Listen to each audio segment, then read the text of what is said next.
Ah.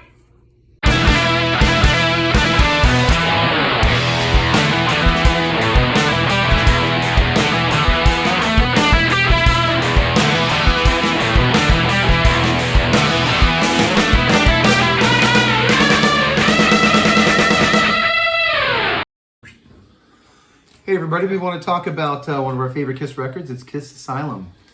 And it's kind of, it's a high point musically in the Kiss non-makeup catalog, but it's a little different in the appearance realm. It's 85, came out after Animalize, so they were on quite a streak of hits there. And for me, it's the last one kind of in that chain before things changed drastically. Yeah, they actually took some time off after this and got Crazy Nights together and all that. By the way, I'm Jason Plum, Peter Tusian. Welcome to the Music of Kiss podcast. Yes, Asylum is our focus on this episode. Not just Asylum, but some things surrounding Asylum as well. And Exposed, we plan to talk about Exposed a bit because Definitely. it kind of bookends that era. Yeah, Exposed was like right after the Asylum tour. They did that. And then things changed after that, didn't they? They did. Definitely. They did. But this was the last, to me, their last amazing album in the 80s. Yeah, when I would, I had mentioned before that I had taken some breaks here and there and gotten into stuff, jazz real deep and things like that. When I come back around, everything up to Asylum, for me, falls within my faves category, It's really strong. It's a heavy record. It's really melodic. Obviously, there's some power ballad-ish type stuff on here. But when I went back to the Kiss catalog, things after this, I like them. But to me, I feel like they're up to this album. They're really, really strong, and they're doing something fresh and something that's really genuine. You know what I mean? Definitely. Yeah. So as he alluded to earlier, this was right after Animalize. Animalize tour ends. They go in the studio. And a lot of songs in this album actually were written on the Animalize tour. Like I'm Alive, I believe Paul and Bruce were fooling around with that song. King of the Mountain as well. A couple other things. This was just like, hey, we're on a hot streak right now. Let's go straight into the studio, which I believe was Electric Lady, right? In New York City? Yeah, it's the first time they recorded at Electric Lady since Dynasty. Oh, wow. Yeah. Wow, okay. So the 6 album- years later, they were back at Electric Lady. And I remember an interview with Paul. Martha Quinn was interviewing him on MTV. And Paul said the album was going to be either really good or really bad because it was so easy to make. And that's, to me, it does kind of sound like an effortless album. And I don't mean that in a bad way. It just sounds like a band who's firing on all cylinders, going straight into a studio, knocking it out. Well, they knew Bruce was a good fit, so I think that they were easygoing with him about writing with him right away. And, that just probably blended everything really nice because I think they were happy with him. And I think he was an excellent, excellent player and had the right personality to know how to act and how to not act, which a couple of the guys maybe weren't really sure how to not act. Bruce totally came into his own on this album. People talk about Revenge being like the Bruce KULICK Kiss album. I think this is right up there with that, honestly. He's the MVP of this album, if you ask me. Yeah, he co-wrote like 3 tunes. Mm-hmm. Yep. Yeah. So we'll get into the track by track in a second. I wanted to point out the color scheme. This is the first time since, I believe, the whole superheroes costumes, so Paul has his purple lipstick, Gene red, and some people call it sacrilegious, but he's got Ace's blue, Eric's got Peter's green, so I liked it because I thought this is my band and they're making a connection with their past, and I liked it. Yeah. Of course, some people maybe didn't like it or whatever, but Peter and Ace probably didn't like it. But I thought it was really cool, and I thought the cover was pretty cool. I mean, these aren't exactly neon colors. They're primary colors. You got blue, green, yellow, and then you got these colors here. But even on the back, their outfits don't look that extreme. Sure, it looks a little Bon Jovi or whatever. You know what I mean? Yeah. But it doesn't look like what ended up going on during the tour. You know what I mean? Oh yeah, things totally went a different direction. Looks like a leather jacket here, some leisure jacket, or some Yeah, some business jackets, but they're well-dressed men right here. I yeah, will indeed, say that. indeed. Yeah. So this. So I like the cover. Yeah, and there's pictures of them inside as well. Of course, you open it up and there's lyrics. That's always a good thing. Mm-hmm. And I always like these pictures too inside. Which version is that? Pop that vinyl out. Oh, it's a Mercury. Yeah. Okay, yeah. So yeah, Kiss Asylum came out in September '85. Did you know, Peter, that Lick It Up, Animalize, and Asylum all came out a year apart in September? They loved releasing in Yeah, they September. did. They did. And I believe Hot in the Shade came. I mean, Crazy Nights might have been September as well. Actually, now that I think about it. But Hot in the Shade was, I believe, October. So Yeah, it was a really, really cool era because each album that came out, each non-makeup album that came out, they started flirting a little more with, they always got the "when you are you going to put your makeup back on" question, and they actually started flirting with it until, of course, later, of course, Rise to It. They actually did put makeup on for the start of the video, and that was pretty cool. And speaking of flirting with their past, we'll get more into that when we get into this Kiss Exposed, because this was the first time they actually put out videos of their past for us rabid fans. Yeah, that was.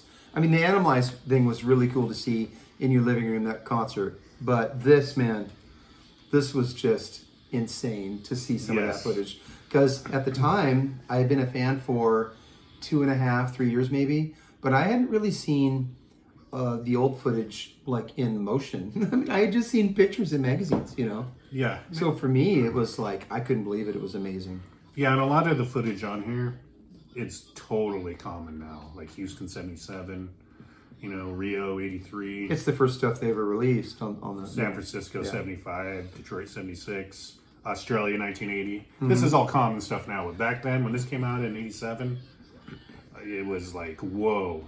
And it's the first stuff that I got even before Kissologies came out, like in the late 90s. I got them on DVDs. You could download them all over the place. And Oh, stuff. yeah. So, anyway. At the time, though, yeah. But we're here to talk about a non-makeup album right now.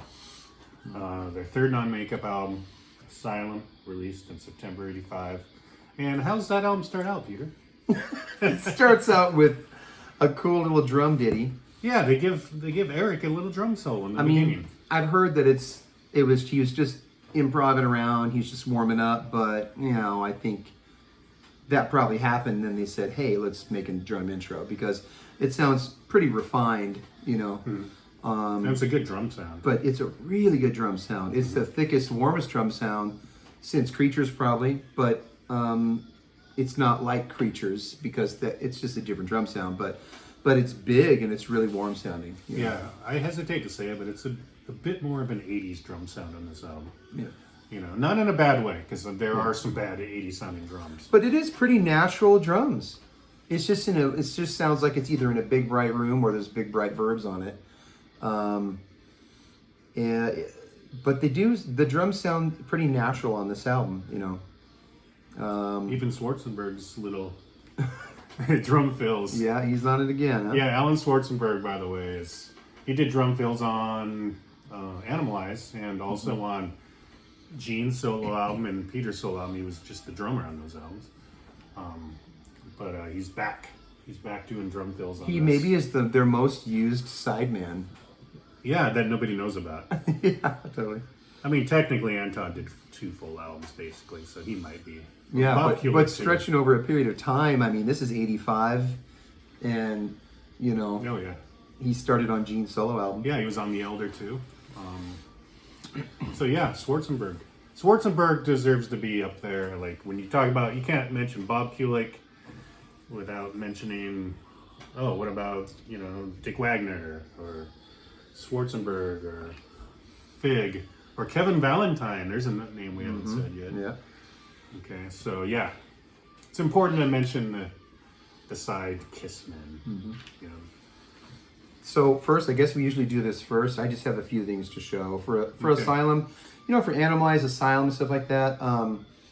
There isn't as many variants and stuff from around the world, and posters were kind of like there isn't that many variants in any of that stuff really. There is some, but I have some stuff. I have which we both kind of just didn't realize. I guess Tears Are Falling was the only American single. Because there's 3 videos. Yeah, there were 3 videos, but this was the actual physical single, the only one. Yeah, America anyway. So let me see. And once again, the B side on that is way better than the A side. Oh, see, you're not a fan, huh? Yeah. No, I like Tears Are Falling. I Yeah. just like Anyway You Slice It is a rocker, totally. Yeah, up tempo rocker, unforgiving. I love it. It's awesome. Yeah, not very. It's just the cover of the album basically, and the back cover on the back of it. So, yeah. Also, I have the. This is a little bit after the Asylum, but this ties in with Exposed, the Exposed magazine that went along with the release. You know, the video, and it's got some stuff in here which can kind of show their fancy wardrobes at the time, which of course turns some people off with the amount of sequins and robes and whatnot that they're going for. But I pulled this one out because it's got some stuff in it. It's got Bruce with the badass guitar. He's got little mini guitars made of that guitar now. Very cool. But that is, I mean, I suppose if you look at our Demon right here, that's kind of, in retrospect, what's wrong with the look of the tour. That's what our Demon looks like on this tour. Kind of looks like he's got I guess that's why they mentioned the Golden Girls when they talk about this. Got the robe here, and then looks like he's kind of got a cast on. It does look here. like a cast. It's not though. So the real Demon broke his arm or I'm something. glad it has his name up in the corner of the picture too. Yeah, if you don't have their name, I mean, what would you, as a Kiss fan, what would you do? You know, I mean, who's spitting blood? Is that Paul? I mean, I don't know. I also have a cool Asylum button, nice and faded and completely rusted on the back. I love this stuff when it's weathered and original. Kind of like my comic books. I love them a little beat up. But it's really cool. Looks like it's a 2-incher. Yeah. Okay, and well, did you want to show that? Yeah. Well, I got some random CDs and stuff out, but Yeah. Kiss Asylum demos. I think I got an import of the Asylum CD there. Import. Yeah, there's the Different remaster. backs, different backs. Yeah. Well, it's a different master too. But like I've said with some of the albums, it's not extremely different, you know. I know. Because the Robert Ludwig masters that they already had going on in the early 90s were already pretty nice sounding and pretty loud. Cassettes. Yeah, look at this.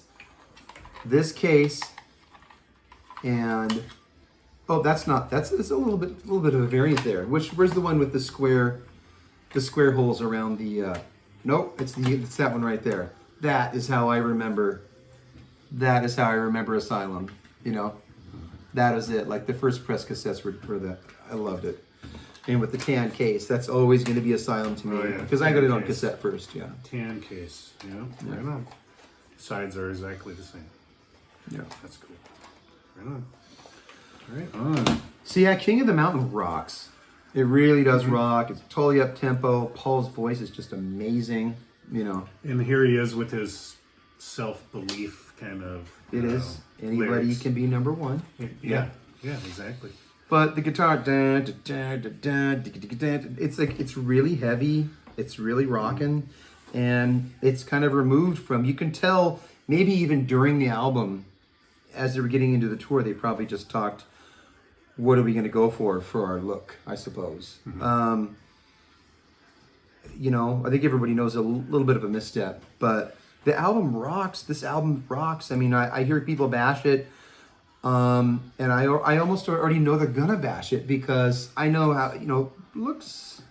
How can you get past the look sometimes? I mean, I get it, you know. It was the mid '80s, but the album rocks, man. Oh, without a doubt. Yeah, without a doubt. There's no true ballads You know, when you think of a ballad, you think of like Kiss-wise anyway, like I Still Love You or Yeah. something. There's some, I guess you would call them power ballads, I guess, but they still rock. You know, two of them were singles. Yeah. But yeah, King of the Mountain is a great album opener. They did it on tour. One show of the tour, I believe. The opening date in Little Rock. Same with Any Way You Slice It, the next song. They tried it out live and kind of disregarded it. But Any Way You Slice It, if you ask me, is one of the highlights of the album. I caught the tail of a hurricane. And I've Awesome never ever first been the line. same. I like the line, I want to be your king bee. And wait, no. Let me be your king bee, I want your hornet's nest. Yeah. Dude, Of all the sexual innuendos and Yeah. metaphors, I want your hornet's nest. Yeah. A lot of people out there, of course, we've talked before, people trying to bash Gene in the mid-'80s. But for me, like right there, for me again, that's why I love his songs, you know. Yeah. It's different. Yeah. And it's ridiculous, sort of. You know. Yeah, it's just a nice, sleazy Gene rocker. Yep. I love it. Oh, let's talk about the breakdown section towards the end when the drums get really big. Yeah, I mean, like... There's some electric drums overdubbed on that. Yeah, Schwarzenberg. That's all Schwarzenberg right there. Yep. Probably. But yeah, it's a really good song. Yeah. Really good song. Comes in with that driving guitar. And again, a bluesy Gene riff, you know. Yep. Yeah. Definitely. So next up would be the second video released from the album, Who Wants to Be Lonely. What do you think of Who Wants to Be Lonely, Jason? I'm guessing it's not your favorite. It's not. To me, it's like the Thrills of the Night of the album. True. I figured. Yeah. I like it better than Thrills of the Night. I don't know. I could take it. I love the mood though. I just love it. I could take it or leave it. Yeah. It's okay. If there was ever a Kiss song, to me, it's just okay. Who Wants to Be Lonely? Yeah. I mean, it's good performance. You know, there's like some of the stuff Paul's doing on guitar, and it sings it great. You know, good guitar solo. And you know, it's got a mood. It's like a kind of like a mellow rocker. It's just got that strong. I'll say it. It's got a romantic Paul mood, but it's heavy and it's rocking. And like some other songs on this album, the video gave people the wrong impression. You know what I mean? Yeah.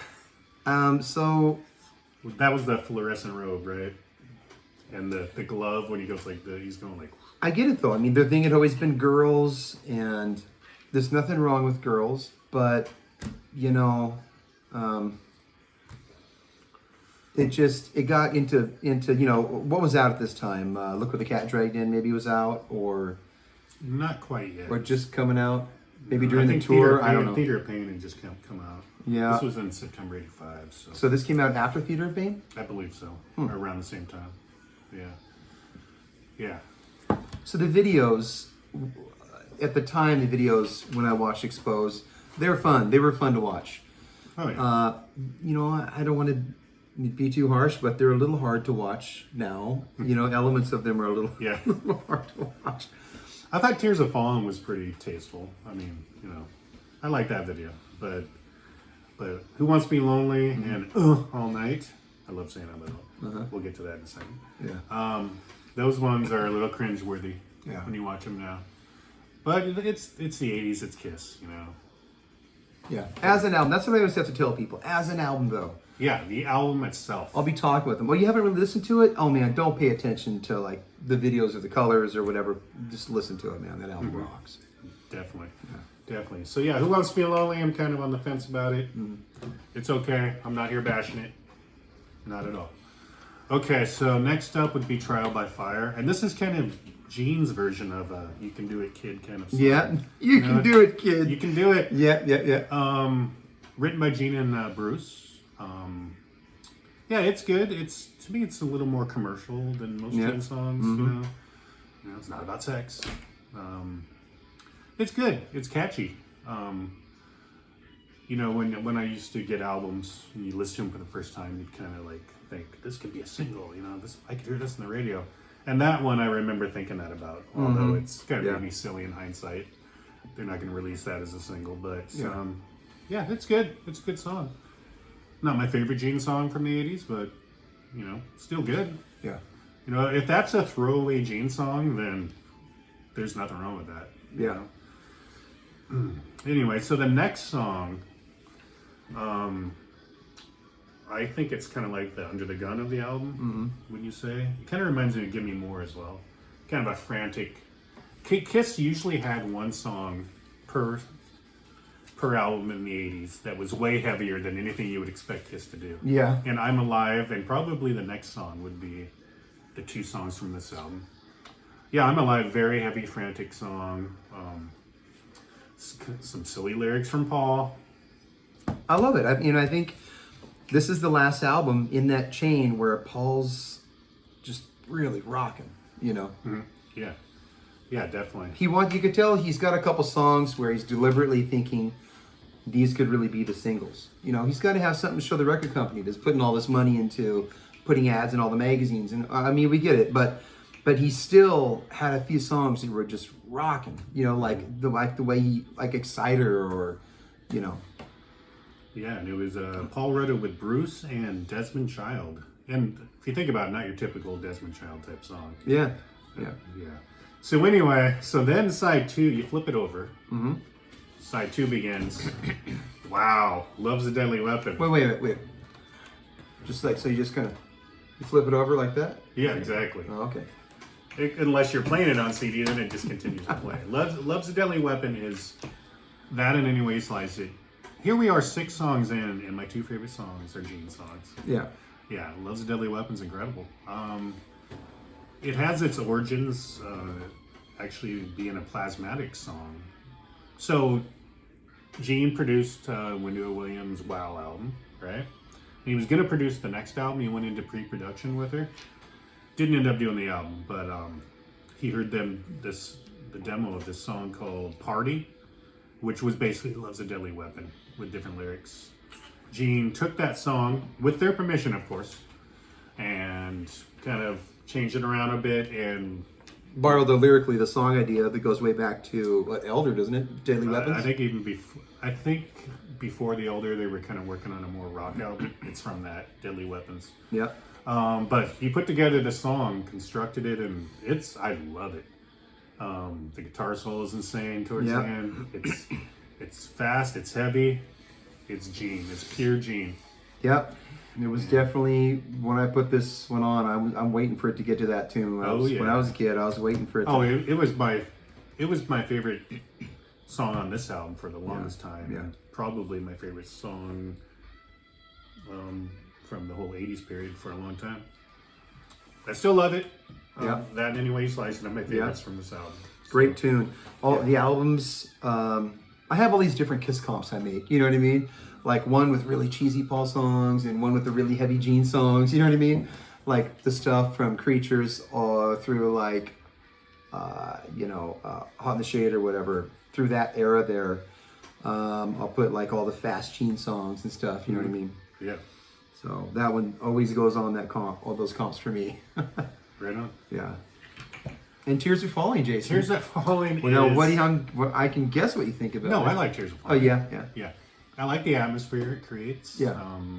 He was influenced by Rhythmics. Is that what he said? Yeah. Here comes the rain again. Okay. Oh no, who knows? It's probably in the same key. Sounds like he was sitting there on the couch and the video came on and he got influenced. And it's kind of like Firehouse is influenced by The Move, but it doesn't sound like the exact same song. It's like the mood lyrically. It's like, he's got a picture in his head for influence, and it's coming out in his own song, but it's minor like that, I suppose. Yeah, and it was the first single on the album, and like most lead-off singles, look it up, Heaven's on Fire. Pretty simple song, really.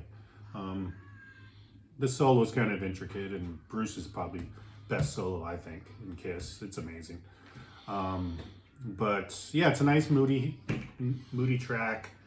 I guess it's melancholy in nature, but not in a sad way. It doesn't bring me down or anything. It's a great tune. I mean 85. You know, Ride Lightning was out already.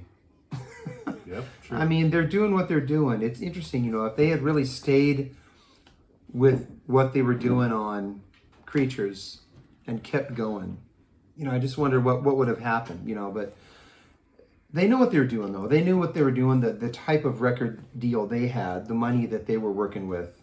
They knew what they had to do, I guess. And people will say they're really influenced by Poison and Bon Jovi, but Kiss is always about girls and I want to rock and roll all night and party every day, you know. So I get the direction that they went and that Paul thought was really right for them to go. But you wonder sometimes, what if they had let off with King of the Mountain, or, you know what I mean, or Any Way You Slice It as the first single? I think You know what I mean? that actually might have worked good as a single. We're getting to it. Yeah. But Tears Are Yeah. Falling being the first single, that lets all the rocker dudes at the time know that, I might not want to buy that album. You know what I mean? I wouldn't say it was the best choice for a first single. Yeah. I love it though. I mean, they even do it live now, still sometimes. Yeah.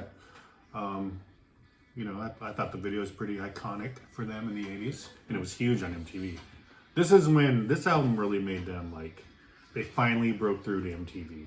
I mean, like, yeah, Lick It Up was on MTV and that was on fire. Well, their company back in the day didn't want to pay. Their company wanted to be paid to have their videos played on there. Oh yeah. They held out for a long time, and that kind of screwed Kiss over a little bit as far as MTV for a couple of years, first couple of years of MTV. But this is when at least Tears Are Falling, they really started to catch on. And then, of course, by the time they got to Hot in the Shade, Paul was hosting MTV occasionally. Yeah, MTV, it was so good back in the day. You know, you could just turn it on. Oh, Paul's hosting for the next couple hours. And then he'd be playing like Looks That Kill or whatever. Yeah. And like at 4 p.m. Yeah, like talking about it. Yeah. Yeah, there'd be little news segments with Gene and Paul at the Playboy Mansion being interviewed, you know, things like that. And it'd be cool too, because like Hungry Like a Wolf might come on next, or Dove's Cry. And then, you know, Heaven's on Fire or whatever. It was just anything good at the time, you know. Yes. So, yeah, Tears Are Falling, I have no problems with it at all. What's up next, Peter? Tears Are Falling. So I'm acting Secretly like I don't Cruel. know. Secretly Cruel. I really like it. I can see why it's on side 2 though. Yeah. It's just a good tune. It's not really.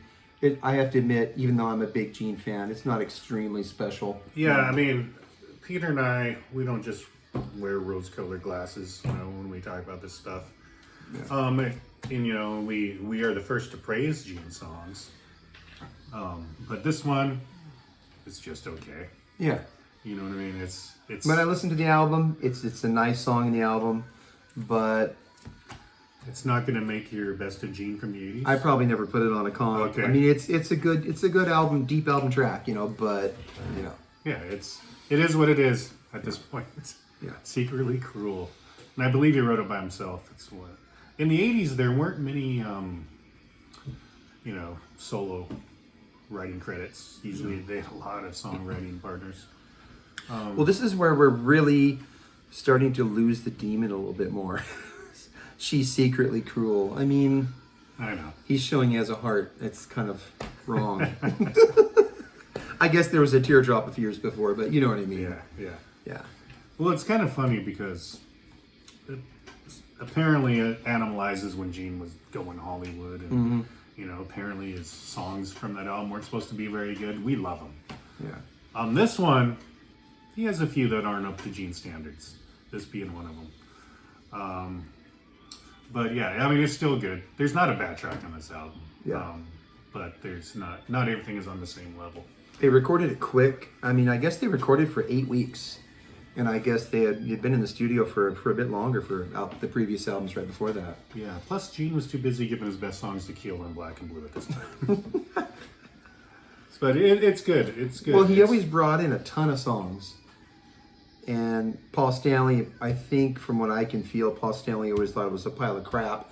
But Gene's perspective was, well, let's see what we got and what we want to go with, and we'll shape it into whatever we need to shape it into and finish it off. I mean, he wrote differently than Paul, and Paul writes very deliberately for every album. I've read that over and over. He'll write 5 songs for the album, and those are his 5 songs. Yep. He doesn't have 35 demos to bring in. And, you know, so it's different, you know. Yeah.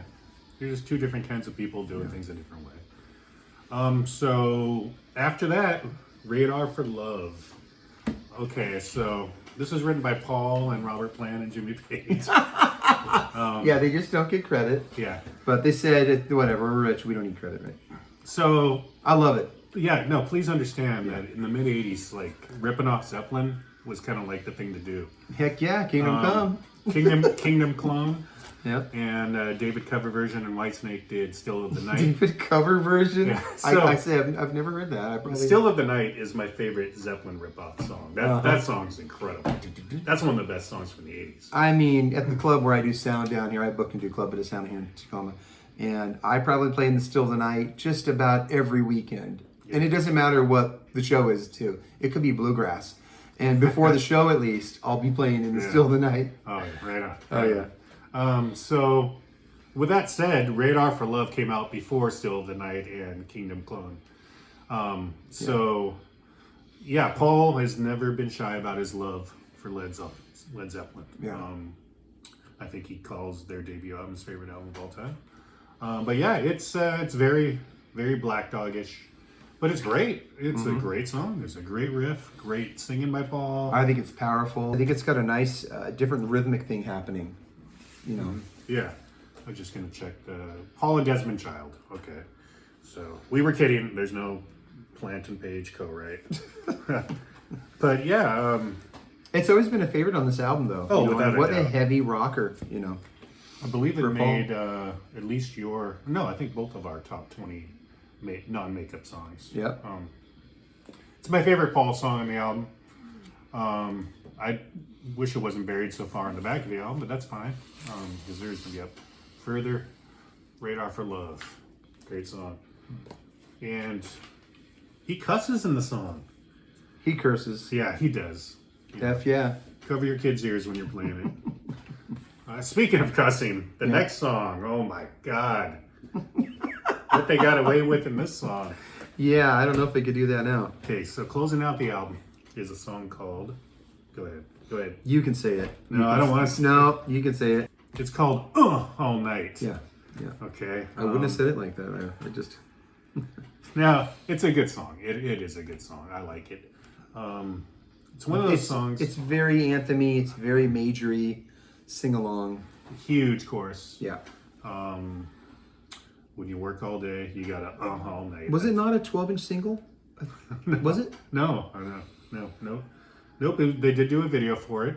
I feel like I had it on a 12-inch. Maybe it was a 12-inch for Tears Are Falling, and it was the B-side? I can't remember now. Maybe a good tune. A fan might let us know. But it is very 80s. It very is. Yep, It's a good tune. It's catchy. I can see why they did a video for it. To me, it's more catchier than Tears Are Falling, really. But it's the last track on the album. They just put it way back there. But good song. It's Paul. It's the 80s. You know. Is it possible to be too catchy, though, Jace? You know what Roland always said about Shout? He always said he didn't like the song, Tears for Fears song, Shout, because he just thought it was extremely crass. Shout. You know, it became a huge hit. Shout at the devil. Yeah. Shout at the devil, totally. But yeah, so, hey, 2 thumbs up from us for this album. 2 thumbs up, pretty darn much. Yeah. Now, I will say I'm this. 99% up. There was a time, Peter, when, Yeah? like, if you would have asked me, say, 10 years ago, what's your favorite non-makeup Kiss album? I would have said this. Oh, really? Now, I would put Animalize and Revenge above this, Yeah. but that's not a knock on this album. I just love, Lick It Up as well. Sorry, I forgot Lick It Up. Yeah. I mean, when you're a kid and All Night comes on, you know what I mean? When you're 12 or whatever, it's fine. You know, it's just fun. It's kind of like a lot of stuff on Crazy Nights. At the time, it was great. It was fun. But as you get a little bit older, you know, All Night's a little silly. But it was definitely trying to be. They had a sense of humor, for Even sure. the video has a lot of humor. And that could be a great segue. Speaking They of had a silly- great sense of humor. Yeah, let's talk about this video. I mean, look at the cover. Yeah. Is that Baywatch or is that Kiss Exposed? Oh, that's totally I don't Baywatch. know. Totally Baywatch. Yeah, the cover is heavily airbrushed and photoshopped. Or it looks just like what kid scissors with Eric's hair there. I don't know. Airbrush. Yeah. Yeah, so Kiss Exposed, back to this. So really quick, so this album comes out, they tour, it's like a 5-month tour. They play Seattle Valentine's Day in 1986. I was telling Peter before we were recording that I've seen Kiss on every non-makeup tour except Lick It Up because I never came here, goddamn. And Asylum tour was my favorite. I loved this tour. That's because the sign is so big that there was no doubt that it was Kiss that you were watching. Is that right? Is that how you felt? Because I was questioning, is this still Wasp? Yeah, is this Boston or is this? It's got to be Kiss because that's, yeah. Plus, before the show started, Shane and I seen Eric walking around backstage. Oh, really? Like behind the curtain kind of thing. We're like, Eric, and he looked up and he's like, he gave you a thumbs up. Yeah, that should have been the start of this episode, yes, dude. Yes. No wonder we only have 51 subscribers. Well, that's going to increase now. Eric CARR acknowledged. That's cool, though. My friend Shane and I. You've been acknowledged by Eric. That's cool, man. Yeah, yeah. Eric was so friendly. Yeah. So friendly. Back to Kiss Exposed. Exposed. So, yeah. After the tour ended, the 5-month Asylum tour,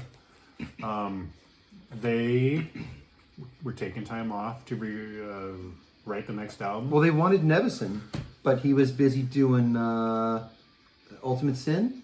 I think he's busy doing Ultimate Sin. Yeah, which is a badass What about the record. Heart album? That came out when? The No, second, that was 85. He did 2 Heart records, right? Did he do Bad Animals as well?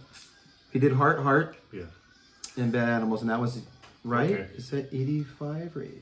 Maybe that one came out in 86. Anyway, I think he was working on Ultimate Sin, and they had to wait a while for him. So they're like, well, what can we do to keep our faces in the media? So they did this. They knew we all wanted that footage anyway. So. Well, I think partially because Animalized Live Uncensored VHS did so well, they thought, what else can we release on VHS? And hey, they have a vault full of old videos dating from back from 1974. So that what they did is they compiled a bunch of that stuff. And so they did this scripted thing. Well, we'll say loosely scripted. See, thing. I love it. I love the comedic things in between the songs. The reporter at the start. Okay, so the reporter is Mark Blankfield. If he looks familiar to some of you Kiss fans, he was on Fridays. Who was Michael Richards? Is that the guy from Seinfeld? Was also on there on Fridays. And if you watch the end of Fridays, the episode Kiss was on, obviously, when they're out there waving goodbye. You can see Mark Blankfield from this and Michael Richards. So he's got some Kiss history already. That's probably, I assume that's where they met him. He plays that dumb reporter so well because he looks pretty serious. I love the close-ups of him when he's interviewing him, and he's like cleaning his glasses. Yeah. And I love it when he hits his face on the camera. Yeah. Oh yeah. He's excellent. Yeah, that's good. I just love that they had such a great sense of humor, and I love that when they went and checked out Gene's thing.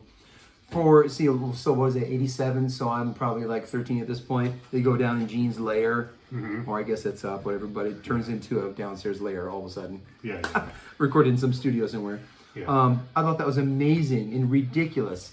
And the heads up there. Yeah, the women's heads. Not like ridiculous elk heads or moose heads. They're women. It was ridiculous. Yeah, it just seemed really fun. It was over the top. It was really fun to watch, I rented it over and over. Oh, yeah.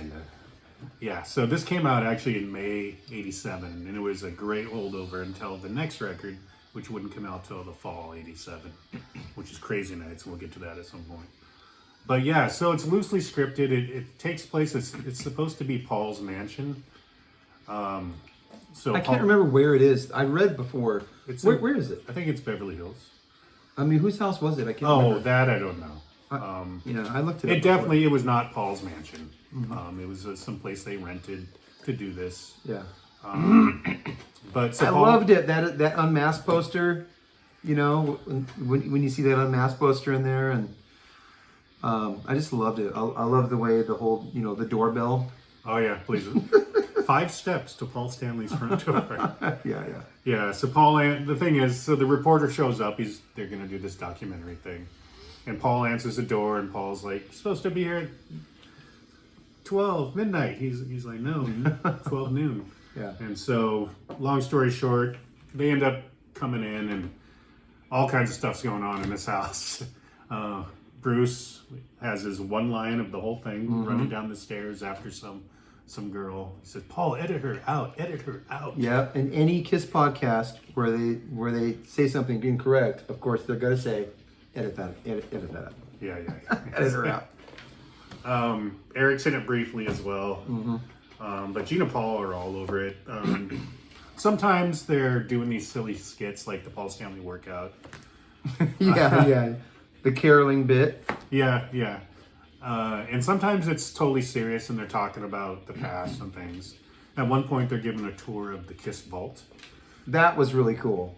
Although a bunch of stuff thrown in there, I thought it was really fun. Yeah. I like when they walk by the piano and they play Christine's. Yeah. Yeah, it's super fun to watch. So what does he mean by Ace? I'm alive and well. Where am I? What is that? Well, because it's the Ace doll hanging down. Yeah. He probably just is wondering, like, I don't know. I thought he meant something by that. Yeah, I don't know. No, it's not a rank on Ace, I don't think. Yeah, so Kiss Exposed. For those people that don't own this, because I believe it's out of print. It's never For those people that don't own never it, came out on. I can sell these for $300 each. Have you ever had root beer on your cornflakes? Oh yes, Paul apparently likes root beer in his cornflakes. We learned that from the video. Yeah. The ultimate natural high. Yep. That was funny. Sugar. Yeah. So this is on YouTube. What I'm trying to get at. You can watch this on YouTube. You can watch just the skits also. When you're done watching us, watch us again. But then put this on YouTube. Yeah. See, they're never going to see Exposed because they didn't make it that far. They turned it off. Well, the people that did make it this far are huge fans anyway that have seen this a million times. This is for Brandon. Brandon will make it this far. Yeah, Brandon, put on Kiss Exposed. Yeah, You'll love it. Yeah. It's a very fun watch. And they actually they were filming a sequel to this, Kiss Exposed 2, in '89 on the Hunt and Shade tour. I've seen some footage from that. Yeah. Nothing ever became of it though. Yeah. But you couldn't top this. This is just great stuff. Yeah. Yeah, and it's like he was saying, it's worth watching just for Mark Blankfield. He's a great comedic actor. And it has that footage of I Love It Loud. I Love It Loud from Rio. That badass footage. Yeah, that footage, man. That's like a highlight for me on there. Yeah. And then, of course, you've got like San Francisco 75 Winterland, the black and white footage. Australia 1980. That version of Detroit Rock City on here, that's my favorite version of that song. Yeah. Incredible. It is, yeah. It's great. Okay. And you have the 3 videos. You have the Asylum videos. Yeah. How come Thrills in the Night video's not on here? Probably because Jason didn't like it. Yeah, exactly. Yeah, that is interesting. Punks. Yeah. So yeah, Kiss Exposed, Kiss Asylum, great stuff. What else was going on around this time? Sister releases. Yeah, exactly. So Gene was still doing movies. Trick or Treat came out in the fall of '86.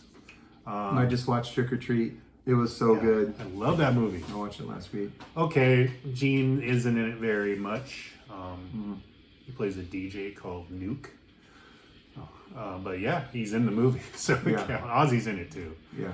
If you haven't seen Trick or Treat, I would recommend it. Skippy. Oh, did you know, Peter? I forgot to tell you this. Everybody's great in that movie. I met Skippy. You did? And I brought up Trick or Treat. You did? Yes. And what did he say? I think I just said, so it was at the Tacoma Comedy Club. And he was just about to go on stage. Like, you know how when people are standing there, they're just waiting for the... Yep. He was just kind of standing there. And I was like, hey, Mark Price, I love Trick or Treat, man. I just want to tell you that. I think he was just like, kind of like, well, thanks, you know.